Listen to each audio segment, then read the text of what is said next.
Hello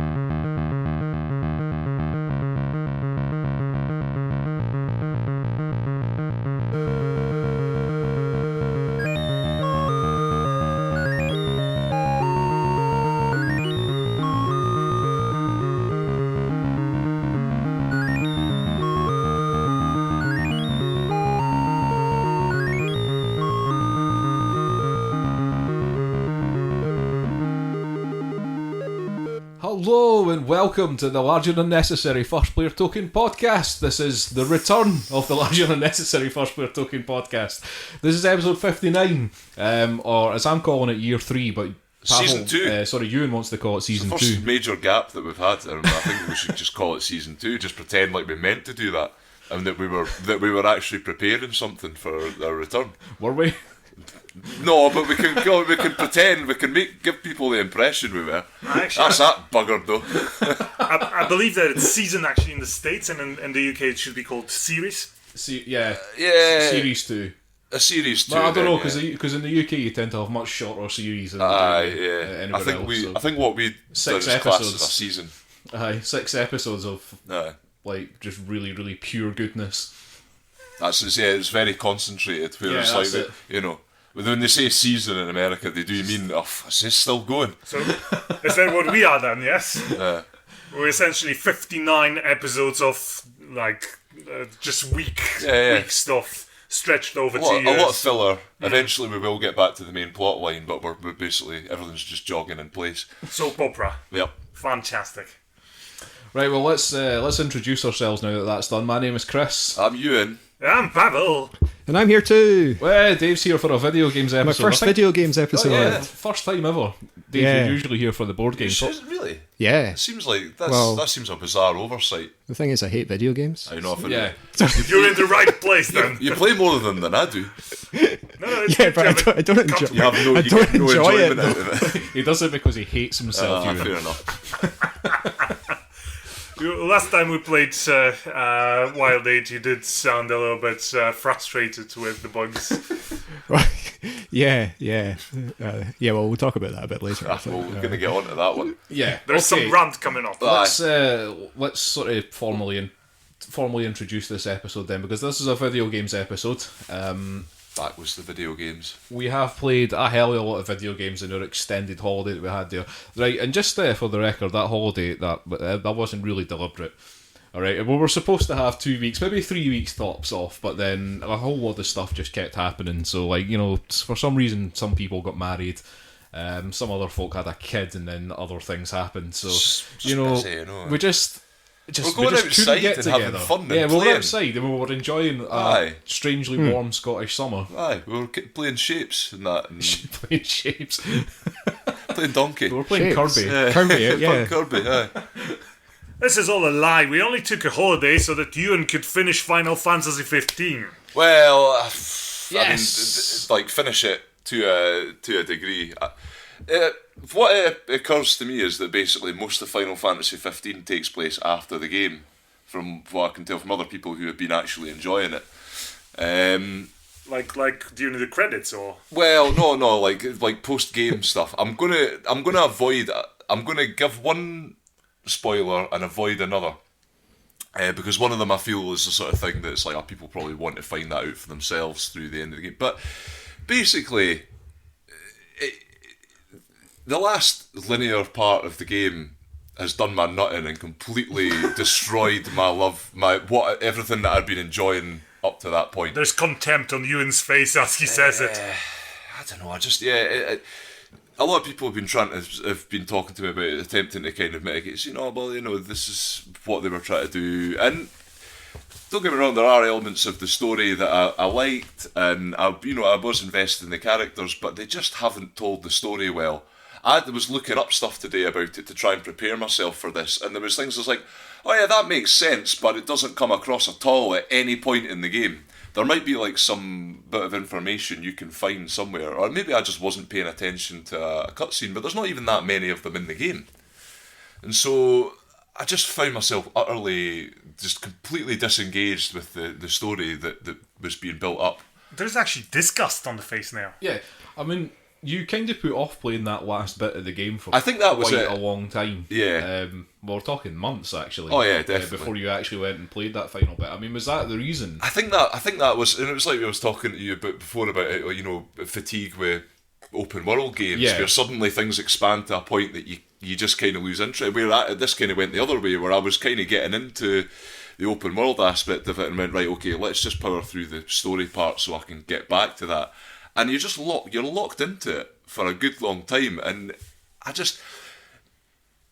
feel I generally retain like story elements of things. I know what's going on in like, you know, when someone's trying to tell me a story, but I don't know, I just didn't feel invested in any of it, and it all just seemed to be happening and really arbitrary, just kind of, oh yeah, this is what's happening now. And it just, I don't know, it just totally left me cold. Supposedly all of the other media surrounding it that they've made, you know, there's all this film and anime series, are meant to fill in the gaps of the background of it, you know, without them having to go, you know, make multiple games, which, you know, is in some ways is commendable, but it's also just, as far as I'm concerned, just bad storytelling in the main game. If you require all that other stuff to make things make sense, then you've not got your point across very well. So yeah, that's left me with a slightly sour note with Final Fantasy 15, and I'll leave it at that for people. I'm not going to talk about Final Fantasy 15 anymore. Tell me more, Euan. Well, maybe one day I'll go back and play it. This has been a top-notch rant. This is one of the best rants I've ever heard. Good. I'm glad you enjoyed. Listen, I liked Arden. About such a beloved RPG series. I thought Arden was a great, you know, a great sleazy, There's more either. a great sleazy kind of pedo, antagonist, who was the antagonist from the start of the game, and he remained it to the end of the game, which was great.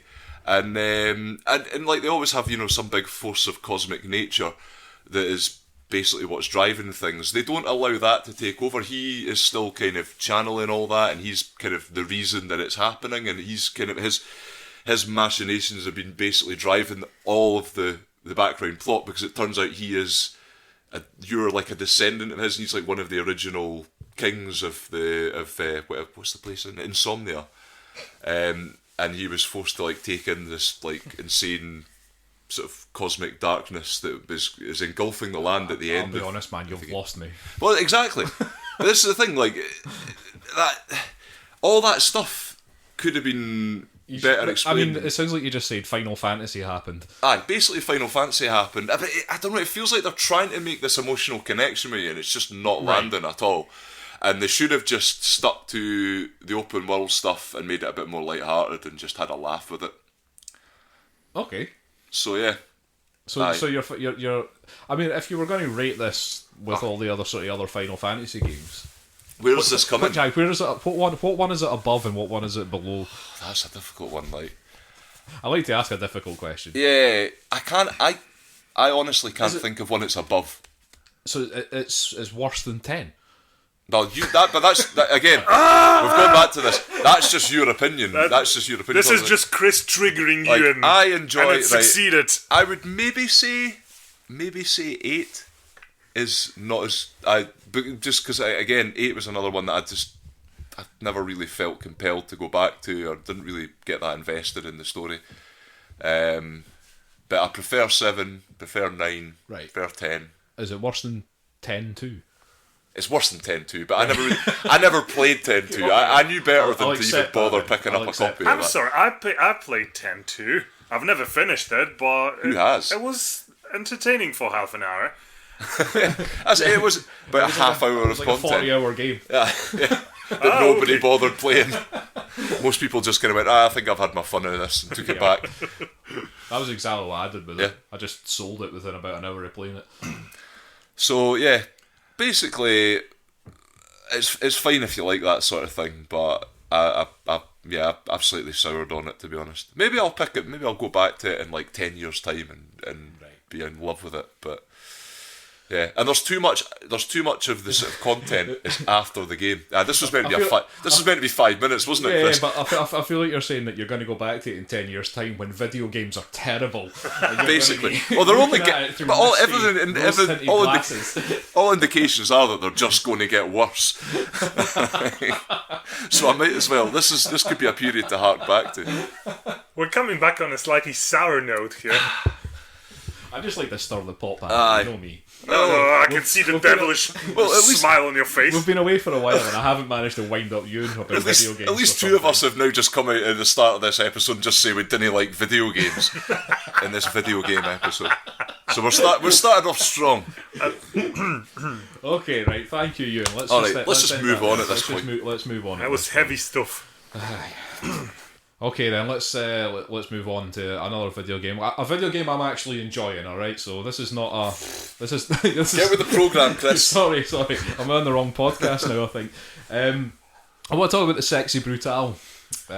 So that's the Sexy, and then Brutale, the Brutale. We will require the explanation of the actual title the first. Sexy Brutale. Okay, now the Sexy Brutale was actually the name of a hotel.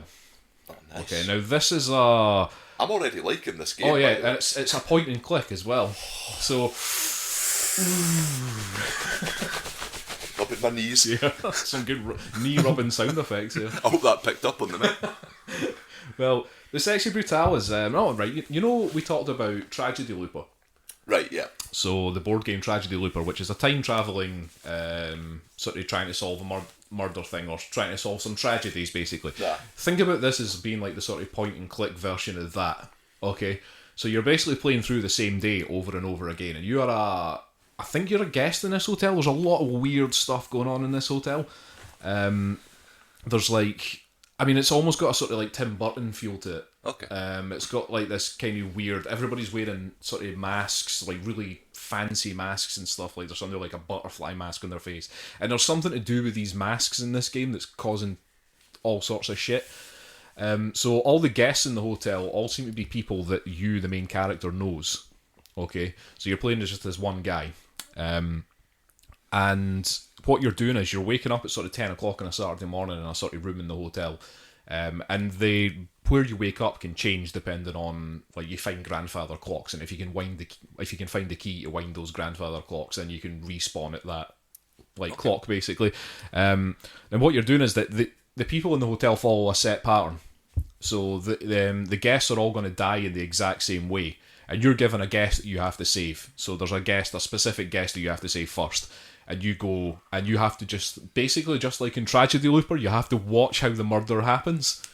Okay? So the people that are running the hotel, the people that are running the Sexy Brutale are killing the guests. Okay. Alright, and all these people are all identical. They're all sort of like little guys in sort of uniforms with sort of grey masks on their faces. That sounds genuine. As a person who works in a hotel, I can say hotel staff in general are dressed the same and have grey faces. Is that the dress code? Pretty much. Just try and blend in. Do they also have like the name of a card written on the side of their head? So like they might have a 9 of hearts or... It feels like it. 6 of clubs. So all the people that were working in the hotel have all got like cards on the side that are... So they're like a 6 and a symbol, basically, or a number and a symbol. So presumably there's 52 employees. Well, I'm assuming so, but I don't know because I'm only about I think 2/3 of the way through the sort of saving all the guests sort of thing. Okay. And there's not actually that many of them to save unless there's actually much more to this game than I've noticed. But so yeah, actually, what I was saying was that they all follow the same pattern. The people in the hotel follow a pattern. They'll die. One of the guests will die in some way. You watch what happens. You then try and figure out exactly how you're going to stop that. But it's like I say, it's a point and click game, so it's got all those point and click things. You're running about finding items, and then you're saying, okay, what do I do with this item? How do I use this item to help stop this next murder? And I feel like it's such a nice game, to look at, like graphically. It is just it's weirdly colourful. It's kind of cartoony. It's got that, like I say, it's like that Tim Burton-esque thing. It's just got that sort of darkness to it, but like in a sort of cartoony style. Is it like the sort of classic one where you have a kind of like almost like a painted background then the characters in the foreground kind of thing. It's not like that actually. No, it's actually like an isometric sort of view. But every time you go into a room, you get a slightly different camera angle, and you're just walking around interacting with all the things in the room. You can look at all the things that are there, try and pick up sort of clues about what's going on. But there's some mysterious thing going on with your main character because he's got his own mask on his face. And there's a woman that keeps turning up in between all the murders who seems to come from a pool of blood in the ground. She just appears and she's all red and stuff, and she keeps on telling you, okay, yeah, you're doing fine and all this, here's the next person you have to save, go, and then she'll disappear into a pool of blood again. So there's some sort of weird, dark story going through it, and some of the ways that some of the people die is really fucking grim. Like, it's just really, like, horror. There's one where it's just, like, really simple. A girl hangs herself from a bell. Alright, now you don't know before you've, like, rescued her that she's hanging herself from this bell. So, and she's, like, the second or third person that you save. So as you're playing through the other things, trying to save the other people, at some point during the day you hear a bell ringing. Right. Alright, that's good.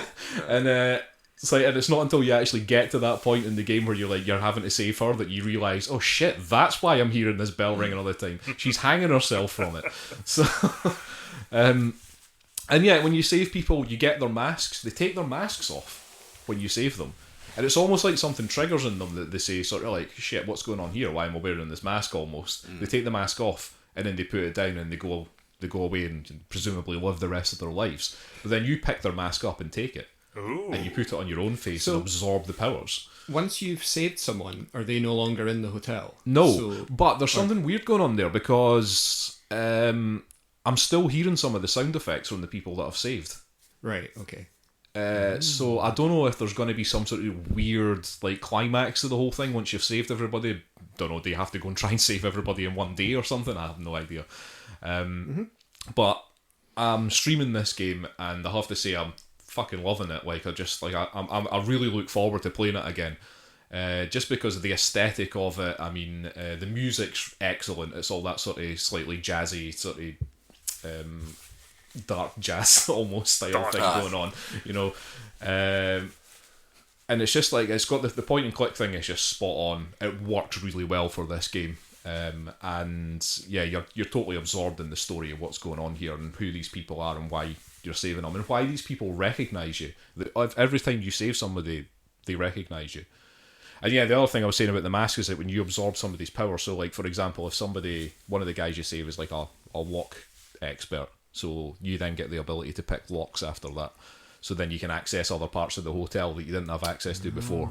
And there's another woman that can like speak to ghosts as long as these candles are lit. So if you can light candles and there's a ghost in the room, you can talk to the ghost and get clues out of the ghosts. So all these different things going on. So far the game hasn't been like I say, I think I'm about 2/3 through it, and I've not actually played that much. I think it's only like about 3 or 4 hours of it I've played, and none of it's been other than one bit so far. I've not got sort of majorly stuck at any part. There was one part where, and it was actually just because I was missing something really obvious, as always happens in point and clicks. I suppose.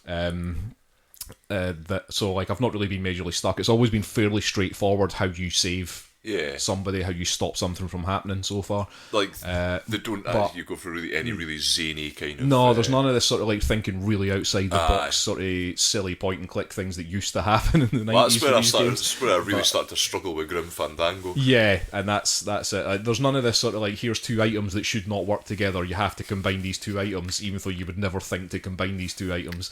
There's none of that going on. So it's all been sort of reasonably straightforward. Right. But despite the fact that, I'm basically saying it's quite easy, it's just really enjoyable to play. Just really enjoyable to just sit and watch it. So the Sexy Brutale, that definitely gets a massive thumbs up from me so far. That's by Cavalier Game Studios and Tequila Works. It was released on the 12th of April 2017. It's on Windows, and according to this, it's on PS4 and Xbox One, but I don't know if it's actually out yet on those. But definitely you can get it on Steam. Did anyone ever play Gregory Horror Show on the PlayStation 2? I don't think so. Because I had a look at Sexy Brutale on Steam, and it immediately made me think of Gregory Horror Show, which is an older game, but also set in a hotel where you have to solve mysteries. They're not always murders, if I recall correctly, and it's completely bonkers as well. You could look through the keyholes of people's rooms. Yeah, no, you can do that in this Sexy and Brutality. watch what they were doing, and then use that to help like solve the problem. There was like a schedule that everyone went through, and they all did different. It was like bonkers characters though. Like you couldn't get caught outside your room. There was like a crazy woman. There was a woman who was like a giant lizard nurse, and if she caught you outside your room, she would chase you down the hallway and then stab you with a massive syringe. And that would kill you. You'd have to start again. I mean, I'm just reading the I'm doing the usual Wikipedia thing, and it does say the Sexy Brutal was inspired by Groundhog Day and games such as Moon Remix RPG Adventure, The Legend of Zelda Majora's Mask, and Gregory Horror Show. There you go. So yeah, there you go. Because that does sound very, very similar. Because you can just sort of stand and look through the keyhole of rooms and watch what people are doing, listening to their conversations, and then use that information when you time travel back to the start of the day to then help you out. But yeah, Sexy Brutal is definitely a game I would recommend.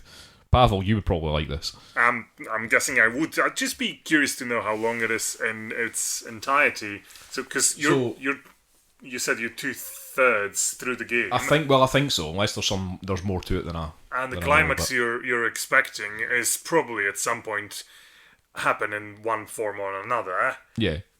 So, whether it's something like this, if it's just 5 or 6 hours, it's worth the money because it's not a terribly expensive game, is it? I don't think Steam. so. I don't think I paid a lot of money for it. There's not going to be any replayability in it because it's always going to be the same sort of murders in the same order of them and things like this. But it does sound like something I would play. Yeah. It is $14.99 on Steam at the moment, but I mean, because it's such a good game, I would say that it's probably worth paying £15 for it. It sounds fantastic, and the sense of mystery and it looks amazing. It really sounds quite appealing. Okay, then let's move on. So, Dave, seeing as you're here, you want to revisit the Wild 8. I've talked about the Wild 8 before, but we've been playing it multiplayer. Yeah. It was kinda sort of. We've been trying to play it multiplayer. Yeah, Wild 8, the snowy survival plane crash exploration game. All about hunger. It's set in Alaska, right? Yes, I think it is. Yeah, and you start the game and you sort of wake up next to a crashed airliner. It's all on fire. You go pick up a shelter, an emergency shelter, and you've got one survival bar, and you're getting cold and hungry, and off you go.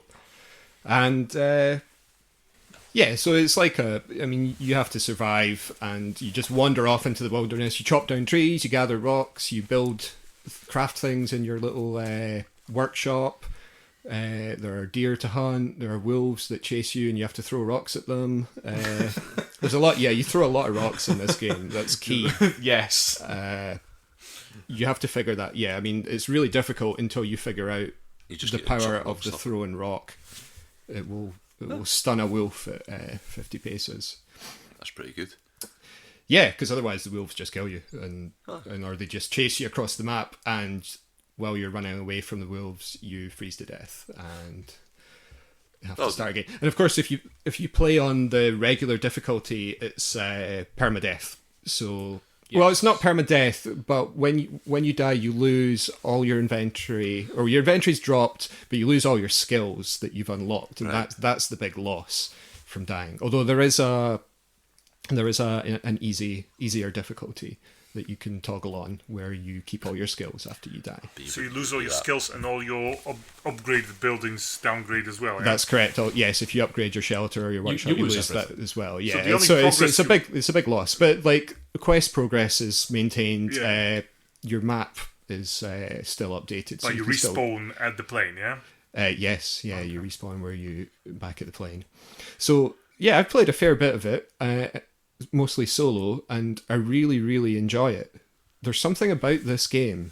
I don't know quite what it is, but I would say it's just elegant because it doesn't have that much variety, but it's well balanced. Oh yeah, and I mean it's an early access game. There's not a lot in it yet. There is a sort of story, sort of component to it, but it's very minimal.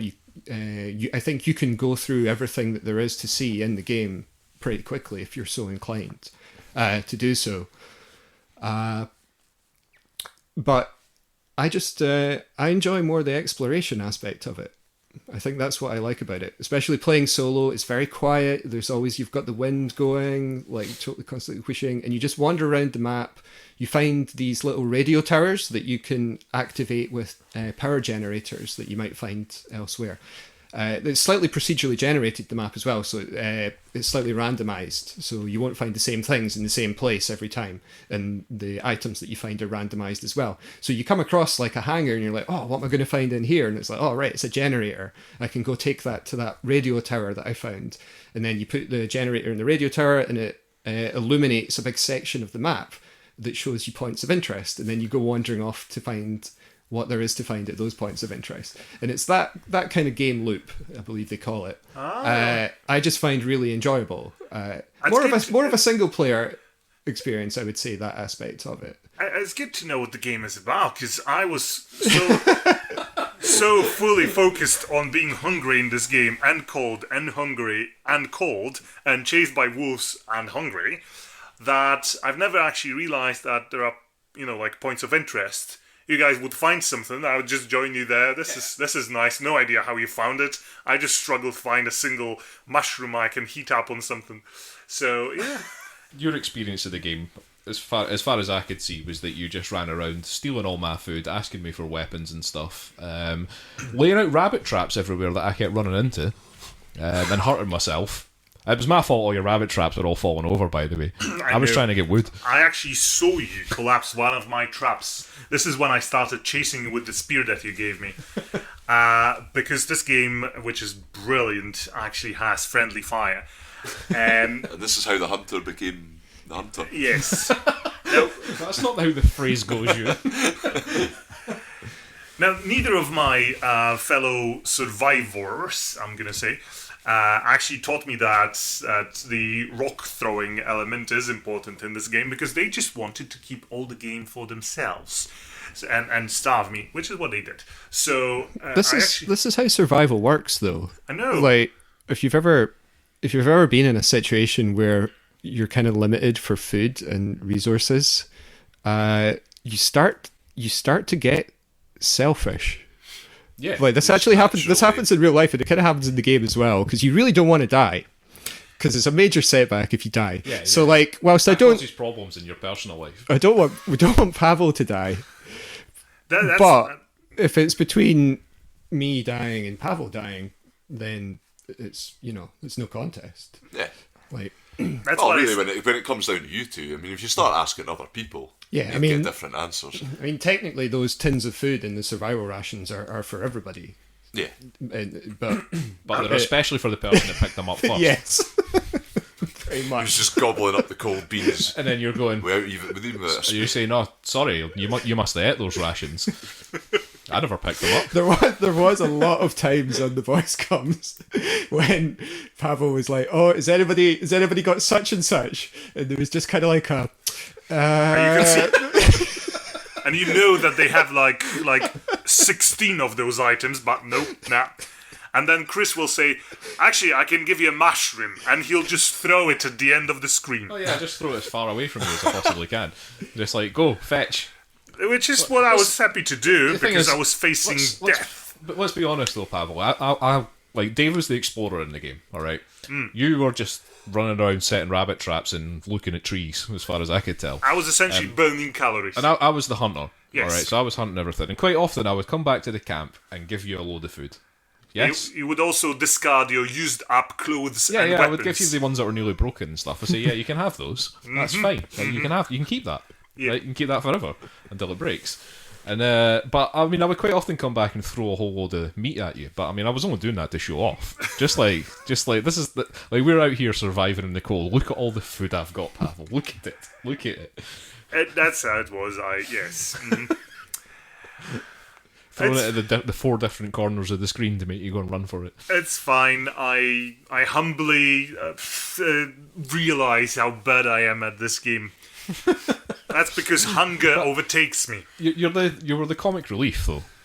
I mean, every group of survivors needs a comic relief character. I don't know. I could have tried harder because when I was chasing you with the spear that you made me, this was the first time in this game that I actually realized I can throw stuff, and I threw 2 shoes at you, and you didn't even see it.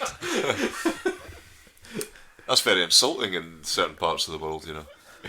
So, Well, surely in Alaska, no. But you were trying to degrade him. You weren't trying to like actually kill him. You just wanted him to feel bad.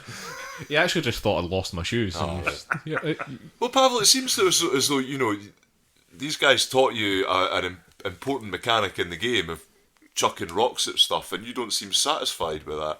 You're trying to claim that they were keeping game content away from you. I thought chucking rocks is the main game content in this. Like. It pretty much is. There is a lot of There's a lot of throwing rocks. And wouldn't you like to just in your daily life just be able to pitch rocks at stuff? To have an excuse to do it. Flinging and stains. throw food. Aye, flinging stains. And throw food at each other as well. You know, like here's your dinner. Aye. In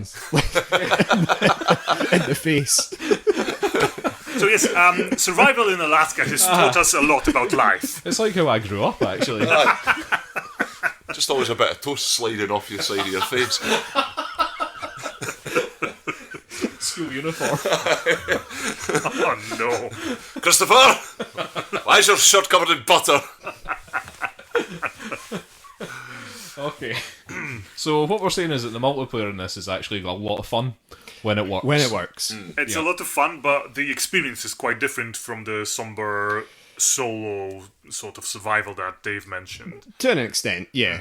But as I said, we kind of split up in a sense. We didn't, you know. So there was elements of cooperation, but it was still a little bit like the single player. It's just that you had the chat going on, which you don't get when you play on your own. So you don't get the comedy updates of what other people are up to.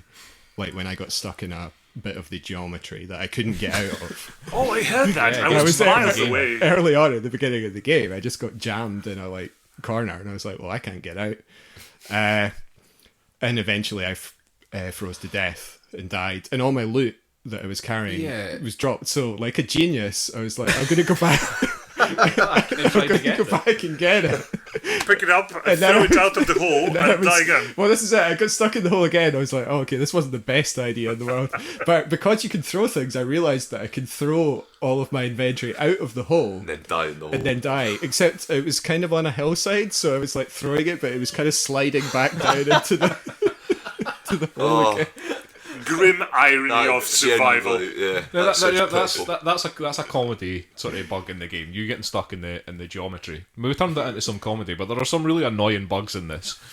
Tell us about the bugs, lads. Well, I mean, the latest update to it when we played, because we played last night. Yes. And the multiplayer is just completely broken now. Like people just cannot seem to stay in the server before the server just says get out. Yeah, there was a hotfix put out the day before yesterday, but it didn't seem to address any of those issues. There's been a patch recently, like the week before last, that's caused a lot of problems. Yeah. And the game is in early access. Yeah. And so that's understandable, but you would expect bugs in all games that are in early access, and you can't complain about them too much, but there's something slightly different about this game compared to others. I think there's something slightly off with their testing procedures compared to other companies, because if you follow the history, there's like bugs that are perpetual that keep coming back. There's like really stupid stuff that should have got caught before the patch went out. It's really obvious things. These are not like small edge cases. The most recent patch broke all of my single player saves. Now that I don't mind about that. That's fine. I don't care. But because I'm happy to start a new game every time a patch comes out.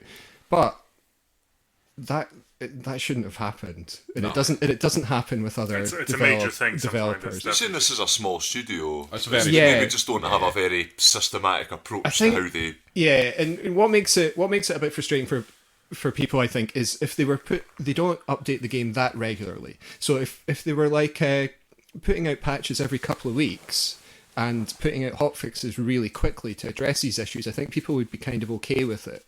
But the fact that you wait like a good few months for an update to come out, and then it completely breaks the game for a lot of people, I think that kind of makes it more frustrating.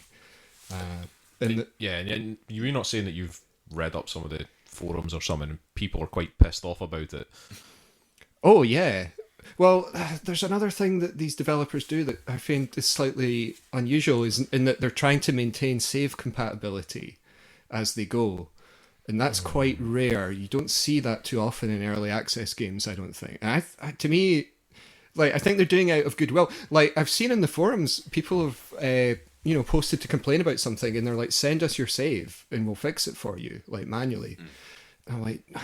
Nobody does. Spending a lot of time and effort on something that's maybe shouldn't be part of early access. That's something I'd never really heard of before, but the makers of Unexplored, which is a game I talked about in the last video games episode we did, they did exactly that for me. Well, I mean, it's a nice thing. I don't think there's a problem with that, but I think it's unusual to try and maintain save compatibility, and it takes away resources from other things, and I think resources could be diverted elsewhere in this game. They're maybe trying. But I don't know. I mean, you can only speculate about what goes on. Yeah, in these there should companies. always be division between development and support. I don't mind, but the ratings for this game on Steam have taken an absolute hammering. Yeah, they have plummeted. If you look at the overall reviews, they're all like very positive, but then if you look at recent reviews, it's just like mixed to negative. Yeah. And that's all to do with every time they release something breaks. So well, at the moment, multiplayer is just unplayable, unfortunately. As much as this game is really good fun, a host connects and is having a lot of fun, because the game is fun, whereas all the other people trying to survive Alaska cannot play longer than maybe 2 or 3 minutes. Yeah, I mean, you were in for about 2 or 3 minutes, and then it was kicking you, wasn't it? Yeah. In fact, it wasn't just kicking you at random either. It was like kicking both of you at the same time. At the same time, and we couldn't reconnect until you actually reconnected. And I had to quit the game and go back in every time. And we were streaming this at the time as well, so that must have been fun to watch. Just constantly quitting the game and going back in. But other than that, I mean, like, the Wild Day, if they keep updating it, if they manage to fix what's wrong with a lot of it, especially in the multiplayer side, I think that's really what they need to focus on at the moment, is fixing those things. I don't know, I don't think I'm biased in that. I think a lot of people play this because it is multiplayer. I think if they do manage to get all that stuff fixed and continue down the road it's going, I think it's going to be an excellent game once it's finished. I really hope they do. It's not a groundbreaking game in any sense, I don't think, and I think it's always going to be. It's not going to be a big game in terms of the amount of content, but it's undeniably enjoyable and it's not expensive. And I already feel like I've got my money's worth out of it in a way. Definitely. Yep. Okay, so that is The Wild 8, and that's by a small Russian team called Fantastic. Fantastic. I don't know if that is that's a hidden swear word in there. I'm not sure. Fantastic. So yeah, that came out in early access earlier this year. That was in February. I think it's only on Steam at the moment, but there are apparently plans for it to come out on PS4 and Xbox One. But I think they're miles away from that. I think they're miles away from that at the moment. Okay, right. Let's move on. So, Pawel, it's your turn. Hello.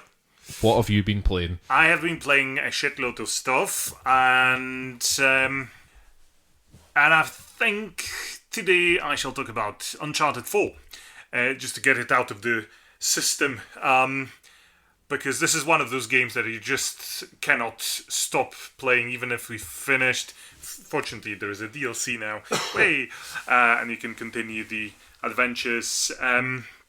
Were we not told at some point Uncharted 4 was the benchmark that we were to judge games by?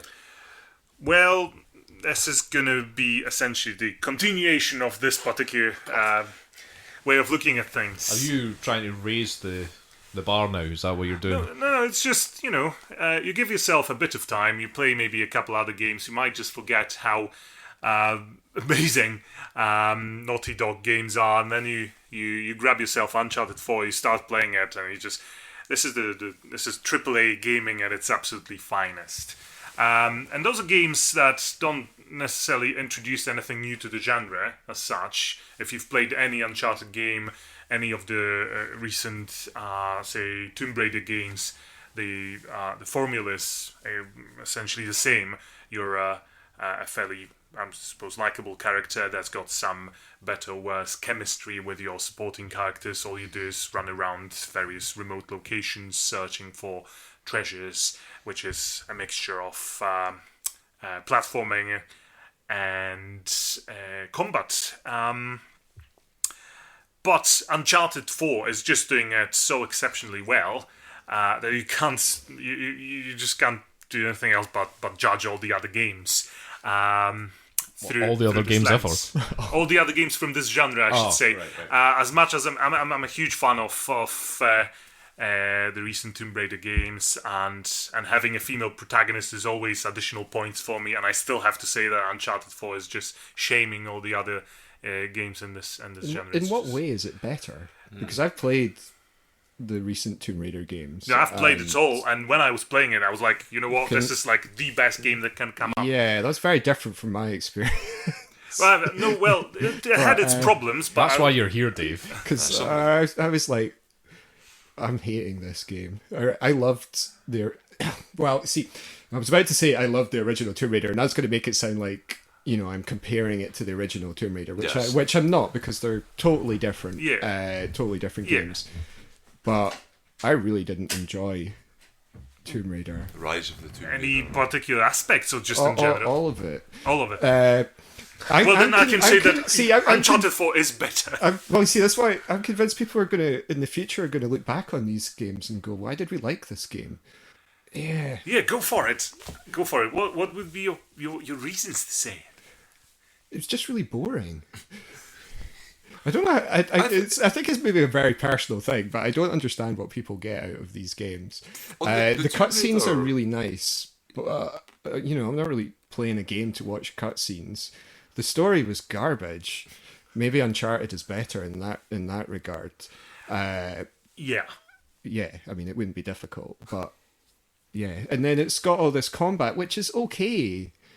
It kind of presents this kind of melange of gameplay type aspects and maybe they just don't gel for me. Like, I want to, I want to explore, so I don't want to have to do like stupid forced combat sequences. There's a couple of those in Tomb Raider that I was going to say, like, they're quite exhilarating. There's a couple of like big set piece kind of shooty moments. Yeah, they're quite difficult, and like if you're not invested in what's going on in them, like you're going to hate them because they'll be a slog basically. You know what it not is? be fun. It does all these different things, and it doesn't really excel at any of them. Yeah. And so I think what you're relying on is all of them coming together to make something new, I guess, in terms of gameplay. And for me, it didn't work. But I mean, these games are hugely popular, so I'm definitely in the minority. I think the way that they do them, they're almost like they're kind of the video game equivalent of your big AAA blockbuster film, and that you can kind of just go, well, this is well enough made, and it kind of gets you through the plot quick enough with enough sort of wee set pieces to make it fun for you to just like rattle through, and it's just well written enough that you can be just about invested in the characters, but it's not going to stick with you forever. Yeah, because like if you were just playing just the combat side of it, you wouldn't play that as a game on its own, and the exploration is incredibly minimal, although it looks nice.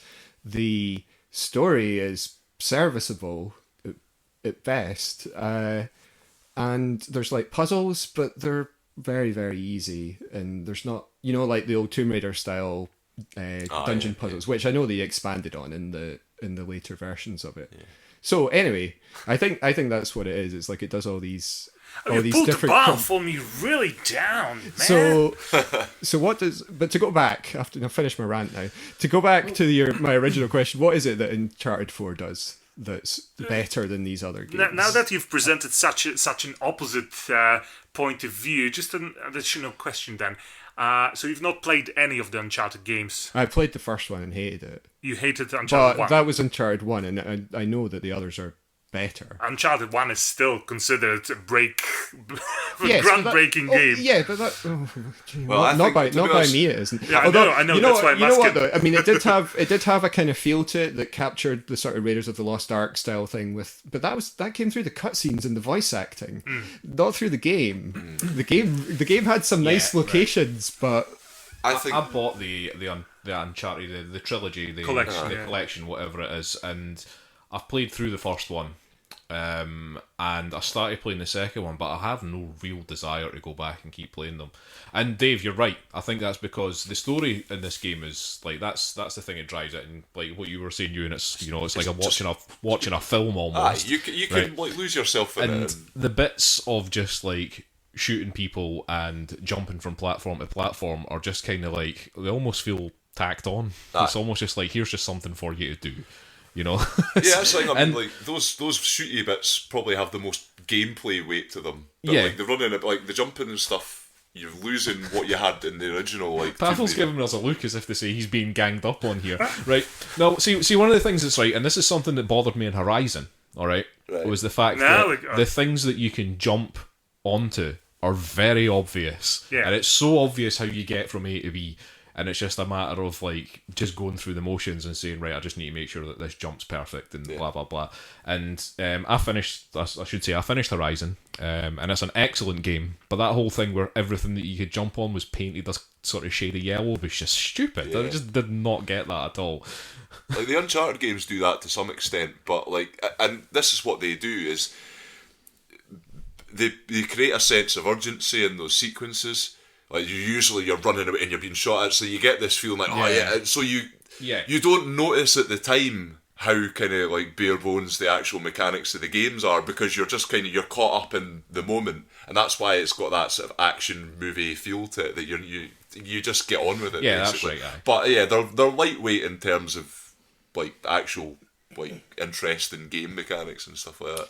See, I think the most exciting bit in the first Uncharted was the bit where you're kind of running towards the camera and all the sort of pillars are falling from side to side. And I think that was like the sort of... Because in a game, but that's like watching a film. It's just like you're just taking part in watching a film, but it's an exciting moment. Yeah. But like... Well, Tomb Raider has Tomb Raider uses that a lot. Loads of those bits. Right. It really, and you're... But then if you overuse those things... Yes, because you realise as you're playing them, it's like... What am I really doing apart from going forward? And they do the odd jump. I remember playing Beyond Good and Evil.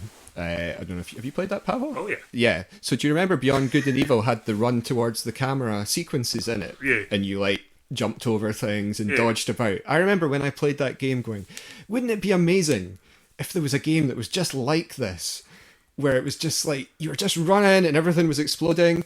And then I played Tomb Raider and I was like, no, that's the answer to that question. Right, okay, let's stop hijacking Pawel's. Pawel's trying to have No, that's not. No. Pawel's trying to have a love fest for Uncharted 4 here. We've just shat all over it. So we'll have to let Pawel speak now. The moment is gone. I'll hold my love for Uncharted 4 close to my heart, but I'm not sharing it with you because you're not worth it. Oh dear. Oh dear. Pawel, no, sit down.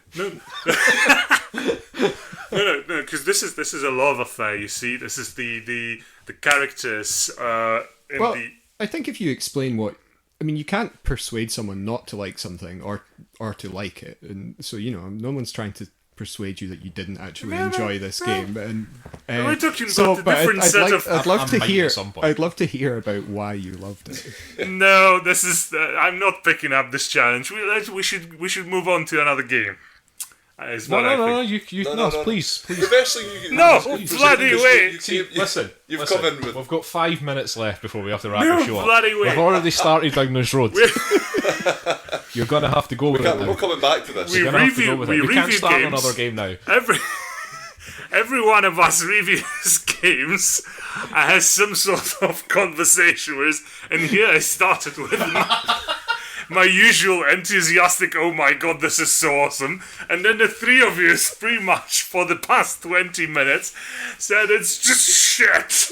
Well, I'm going to. No, I'll say that, right? Because listen, it's so shit. Okay, right, But tell us why you like it. For what it's worth, I enjoyed the Tomb Raider game. It was a fine experience, and I enjoyed playing it. Yeah, but yeah. I see where Dave's coming from in terms of like if you're looking for a meatier experience. Uncharted 2, I actually enjoyed it more than Uncharted 2 and 3. I've not actually played the original Uncharted, and I have played a bit of Uncharted 4, and I'm glad you're bringing it up now, because it's probably sort of one of the only things that I've actually played in recent times. I stopped playing it at the point where it gets into a slightly open world scenario, so maybe that's what you enjoyed. I don't know. I'm pretty sure I can say that I have enjoyed every fiber of Uncharted 4. That's it. That's better. Go, Pawel. Tell us. No. Tell us about it. That would be like throwing pearls into, whatever farm animals around. I'm not good. I'm not doing that. Don't go in the huff, man. Just tell us about Uncharted 4. You're running out of time. Dear listener, between you and me, you know that I'm right and they're wrong. Uncharted 4 is like the crowning achievement of the genre, and I am so enjoying it. It's pretty much on the level of Last of Us, which is another crowning achievement. That's massive praise, because I think The Last of Us is probably the best game that's been in recent times. I haven't played Horizon, but it's slightly different. I mean, Horizon is a slightly different type of game. Yes, but in terms of like Last of Us and Uncharted, if I was to go back and replay one of them, I'd replay The Last of Us. Yeah, because to me that game was a cut above everything. And definitely. Whenever these games happen, you always think, well, this is like a Last of Us is at the very top. It hasn't really quite happened that way, but maybe Uncharted 4 has. I think Uncharted 4, from what I saw played of it and what I've heard about, the development of it, there was a very deliberate thing that they saw the success of The Last of Us and they tried to apply that to the Uncharted series and create something that had that cinematic feel to it and had all the voice acting. Uncharted is still Uncharted. It's much more similar to previous Uncharted's, rather than it's not trying to be Last of Us. Last of Us is a very different game, but it's the same. It's the same. Company that made it, as in the same developer, and the reason why I've mentioned it is essentially because one of the major reasons why Uncharted is so successful is the protagonist and his chemistry with the secondary characters, and that continues through the series. And in Uncharted 4, it essentially. So, can I just ask a quick question about what is you actually like about Uncharted? And I know we've tried to ask this question several times now, but is it the gameplay or is it the story and the characters? Because this is something I think is a big thing for you when it comes to games. No, that's true. That story and characters are probably more important to me than anything else, and Uncharted is doing it fantastically. Just like Last of Us, obviously. That in terms of gameplay, I'm going to say that, Last of Us I enjoyed more, whereas this is, platforming and shooting elements, stealth elements, things like this. They've added a few things that weren't in earlier Uncharted, but it's not a lot of added gameplay. It probably doesn't matter or shouldn't matter as much as it can, but Uncharted 4 is probably one of the prettiest games I've seen. And this is the other aspect that I usually very much enjoy in games, especially AAA games, is the escapism part, when you actually feel you're almost transported to a place, and you won't find a prettier game than Uncharted 4. Whatever chapter you're playing through, it looks just amazing.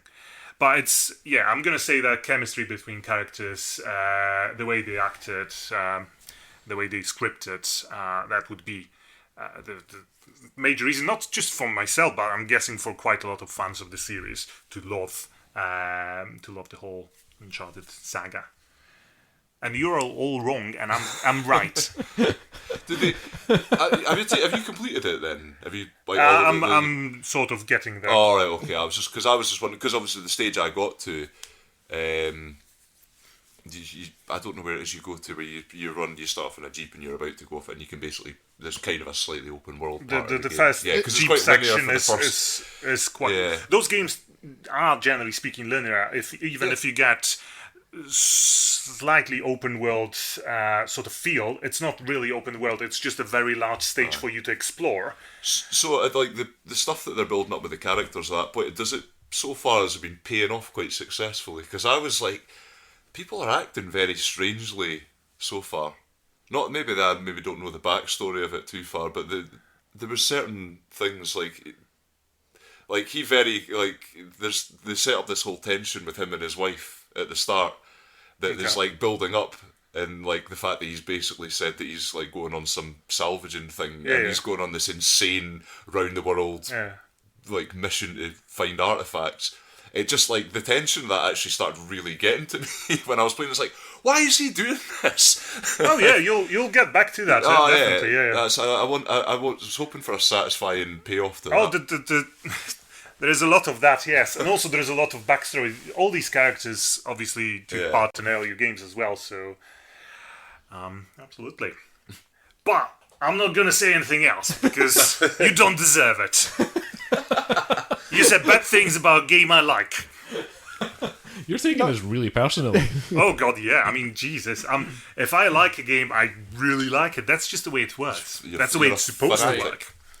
I just want to go back to something that Dave said about Tomb Raider, actually. Do you feel like Tomb Raider, do you think because like when it first came, the first game came out on the original PlayStation, and that was kind of like everybody got well excited about that, and you know there was a whole thing that she had comedy-sized breasts and all that sort of thing, and that was all just an appeal for 12-year-old boys. But I feel that like you know the original PlayStation game at the time was really good fun. Like it was a new thing for people to play in a 3D environment and stuff. Deal. Yeah, it was a big deal. Yeah. But do you feel like the series is just kind of like they've tried to build on that and then bring it into a modern sort of console thing, but it doesn't. That kind of game doesn't really work that well on modern consoles. Because they did maybe about 5 or 6 games on the PlayStation that were in that format. Of how the original they kind of Tomb Raider style progressively worse. And well, I don't know. Like I've played through because I basically railroaded through them with a friend and like played 1, 2, 3. And then there's the one that has like different stories. One of them There's Anniversary and which I thought was there's all right. Revelations or something. I feel they started adding in combat from the second one, and to me that kind of the shooty bits, like that was never really that great in the games. The sort of because it was basically a whole thing of just jumping from side to side and firing Uzis. Yeah, well, the first one had combat in it, but it wasn't. It was kind of just part of the story. The combat, really. I mean, you could shoot lions and things, and at the time it was quite. Who doesn't love shooting lions? It was quite exciting. I mean. I don't want to go into the whole thing about Tomb Raider. Some of the things that were in that game seem so like you wouldn't even notice them, but they were a big deal at the time. Like music that reacts to what's going on on screen. Yeah.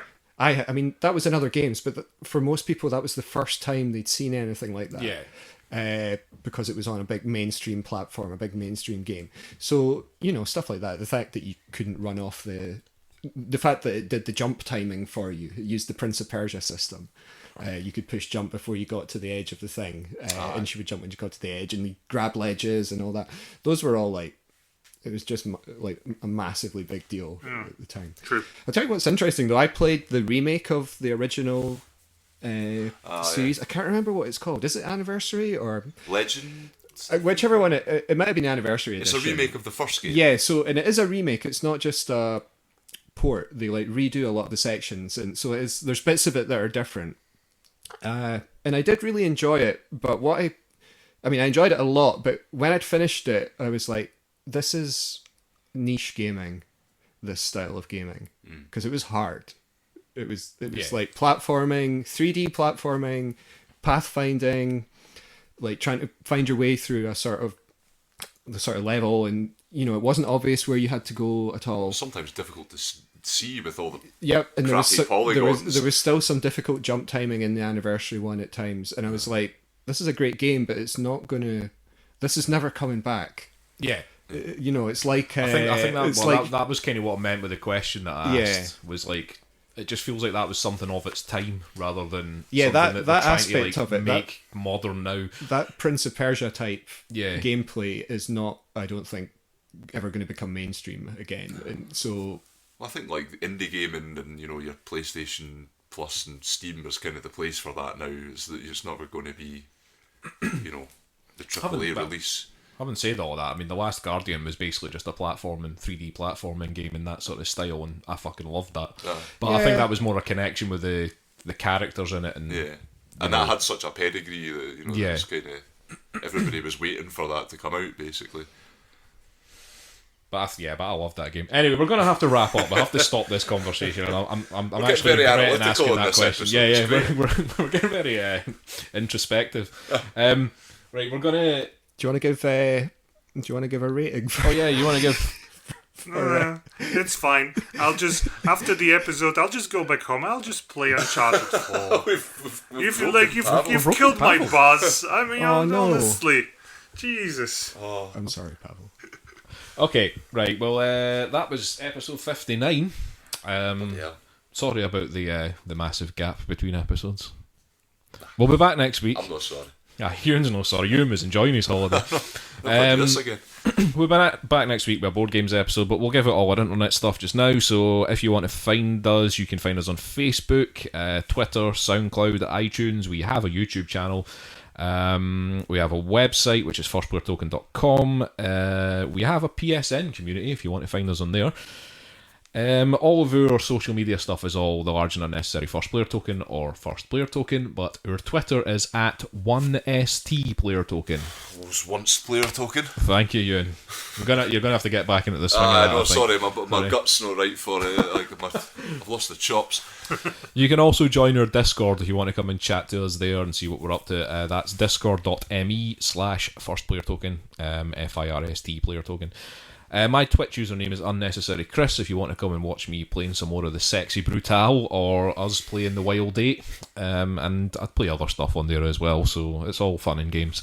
And we are part of the Podnose Network. The UK's leading entertainment podcast network. You've been practicing that, Euan? I just know how to do it. It's just something I know how to do. What's going on in Podnose? Lots of stuff. Cheap Show is still going from strength to strength, up to like tens of thousands of downloads a week at the moment. So those bastards. It's nice to have someone that's actually vaguely really associated making a with us. success. We can hopefully cling on to their coattails. Let's try and get on their show. Let's see what we can do. Let's send them a grovelling email. Let's hack the Podnose servers and see if we can put our episodes in their feed. See, that's what we should be doing. I don't want my access to be revoked. Okay, so yeah, Cheap Show's doing really well. Is there any new podcasts on there? It's the same ones that we mentioned the last time. That were, Okay. They were wine heavy ones. Wine heavy reviews. ones. So if you want to go to podnose.com, you'll find a large selection of podcasts there to listen to on a variety of topics. And I think still so far we're the only gaming one on there. So at this point, yeah. There's a wrestling We've got podcast. that. We've got that. There's no, we're the only oh yeah, there is a wrestling one. That's fairly new as well, isn't it? Yeah, that's a fairly recent addition. Okay, so that's Podnose. Like I say, we will be back next week with episode 60, which will be a board games episode, and I'm pretty sure we're going to be finally talking about this War of Mine. I've been hyping it for about 3 months, and I finally got my hands on the Kickstarter copy of it. So yes, we'll be talking about at least that in next week's board games episode. Thanks for listening. Bye!